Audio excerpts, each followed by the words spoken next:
काय म्हणणार यंदा आपण पुन्हा एकदा सुनील अण्णा शेळके यांना संधी देणार का? नाही, नवीन चेहरा हा तालुक्याला अप्रूप झालेला आहे आणि बापूसाहेब बेगडे हे यांचा प्रवास जो आहे हे तळेगाव नगरपालिकेपासून तर संत तुकाराम कारखाना तर महाराष्ट्र राज्याचे उपाध्यक्षपर्यंत त्यांचा गेलेला आहे. अनेक वर्षापासून ते तळेगाव नगरपालिकेत काम करतात, कारखान्यावरती 10 वर्ष काम करतात आणि 25 वर्षे त्यांनी राष्ट्रवादी काँग्रेसची धुरा सांभाळलेले कार्यकर्ते आहेत. आणि आता त्यांना म्हाडाचं पद मिळालं होतं महामंडळ, परंतु त्यांनी ते नाकारलेलं आहे. पण बापूसाहेबांचा एक विशेष सांगतो तुम्हाला की जनतेने ठरवलं की बापूसाहेबांचा उपाध्यक्षाचा प्रवास आता थांबवायचा आणि त्यांना महाराष्ट्राच्या विधानसभेत पाठवण्याचा निर्णय आम्ही घेतलेला आहे. तळेगाव नगरपालिकेत ते अनेक वर्ष उपनगराध्यक्ष होते. संत तुकारामला 10 वर्ष ते उपाध्यक्ष आहेत. महाराष्ट्र प्रदेश राष्ट्रवादी काँग्रेसचे उपाध्यक्ष आहेत आणि आता म्हाडाचं महामंडळ सुद्धा त्यांना उपाध्यक्षपदच मिळालं होतं.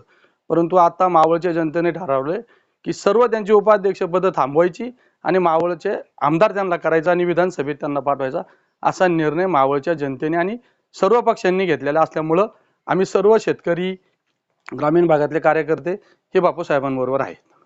काय म्हणणार यंदा आमदार म्हणून आपण कुणाला पाहू इच्छिता? यंदा आमदार म्हणून सुनील अण्णा शेळके यांनाच आम्हाला आमदार करायचे. कारण का त्यांनी या महिलांची खूप काळजी घेतली आणि भरपूर कामं केली. जसं आज मला लहानाची मोठी झाले तसं मला कळतंय, इतके आमदार होऊन गेले. कुठल्याही आमदाराने आतापर्यंत अशी कामं केलेली नाही. यांनी भरपूर महिलांसाठी भरपूर अशी म्हणजे सेवा भरपूर केलेली आहे.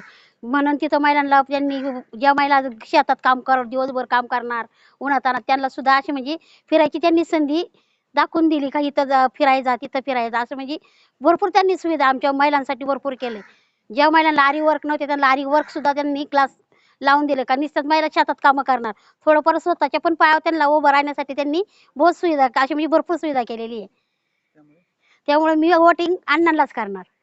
ताई काय म्हणणार मागच्या 5 वर्षात काय विकास कामं झाली आहे का आणि यंदा आमदार म्हणून आपण कुणाला पाहू इच्छिता? तर यंदा आमदार म्हणून मी पुन्हा एकदा सुनील अण्णालाच मत द्या असं मी त्यांना आवर्जून सगळ्यांना सांगन. कारण का गेल्या 5 वर्षात जी विकास कामं मावळ तालुक्यात जी झाली, मावळचा जो विकास त्यांनी केला तो प्रत्येक गावाला 1 कोटीच्या वरती निधी त्यांनी मिळवून देण्याचं काम केलंय. अंतर्गत रस्ते केलेत, प्रत्येक गावचा पूल बांधलाय. हा कुठल्या पक्षासाठी किंवा कुठल्या व्यक्तीसाठी नाही बांधलेला. त्या गावातून त्या पुलावरून किंवा त्या रस्त्यावरून जाणारी व्यक्ती ही सर्वसामान्यही असू शकते आणि जास्त खर्च करणारी सुद्धा असू शकते. पण प्रत्येक जण अशी कामं करतच नाही. आतापर्यंत जेवढे आमदार झाले किंवा ज्यांनी जी कामं केली प्रत्येक ज्याच्या त्याच्या कॅपॅसिटीनुसार किंवा ज्याच्या त्याच्या ह्याच्यानुसारच ते काम करत असतो. पण मावळमध्ये विकास करायचा हे त्यांनी ज्यावेळेस ठाम ठरवलं आणि त्यांनी ते निवडून आल्यानंतर प्रत्येक लोकांना की मदत केली. मदत अशी केली की प्रत्येकाला गरीबालाही आरोग्याच्या पुरेपूर सेवा कशा भेटतील किंवा ज्यांना खर्च करायची ऐपतही नाही त्यांच्यापर्यंत त्या सगळ्या सुविधा कशा पोहोचल्या जातील ह्याच्यासाठी त्यांनी मोफत आरोग्य शिबिरही ठेवली, कॅम्पही ठेवले बरेच मोठे आणि प्रत्येक गावामध्ये त्यांनी भरपूर निधी देऊन गावाच्या प्रत्येक व्यक्तीसाठी विकासासाठी काम केलेलं आहे. लहान मुलांच्या शाळेपासून तर सगळ्या वयोवृद्ध माणसांपर्यंत त्यांनी स्वतःही काही वेळेस जाऊन भेट दिली. आणि आमच्या गावाचा सगळ्यात मोठा प्रश्न सॉल्व्ह झालाय तो पुलाचा झालाय. कारण गावात जाताना ज्यावेळेस पाऊस काळ येतो ना त्यावेळेस माणसाला वाटतं की ह्या वर्षी नाही तर मी पुढच्या वर्षी नक्की पूल बांधीन, पण ज्यावेळेस वेळ येते त्यावेळेस ते कोणीच करत नाही. आणि एकदा पाऊस बंद झाला की नॉर्मल पुलावरती पुरम टाकून परत 4 महिने 8 महिने ते चालूच असतं. पण आमच्या गावचा जो पूल बांधलाय त्याच्यामुळे आमच्या 4 बाजूच्या सगळ्या गावातल्या लोकांना आमचा शॉर्टकट रस्ता लवकर देहरोडला जातो. तर त्याची सोय छान झालेली आहे. तर त्याच्यासाठी मी अण्णांना धन्यवाद देईन आणि मी मत त्यांना ह्यासाठी देईन की आमदार किती झाले आणि कामं किती केली ह्यासाठी नाही मी मत देईन की पुढच्या 5 वर्षात त्यांनी ज्या गरिबापर्यंत जेवढी सुविधा निवडून ते त्यांच्या दारात गेलेला प्रत्येक माणूस रिकाम्या हाताने कधीच गेलेला नाहीये.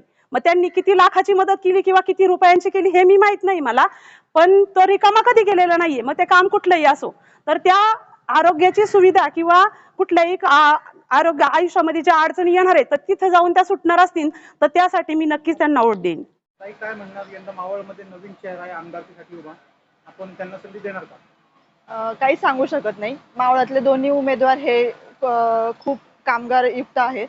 आम्ही म्हणजे मी अनुभवले, मी गेले 4 ते 5 वर्षापासून मी इथे राहते. जसे सुनील शेळके आहेत तसेच भेगडे पण आहेत. दोघांचे कामकाज चांगले आहे. त्याच्यामुळे शेवटच्या मुवमेंट पर्यंत काही सांगू शकत नाही की कोणचा हे राहील आणि कोणाला मतदान होईल. त्यामुळे जे काही होईल ते 19 नोव्हेंबरलाच कळेल. आमदार म्हणून यावेळेस आम्ही संधी सुनील अण्णा शेळके यांनाच देणार.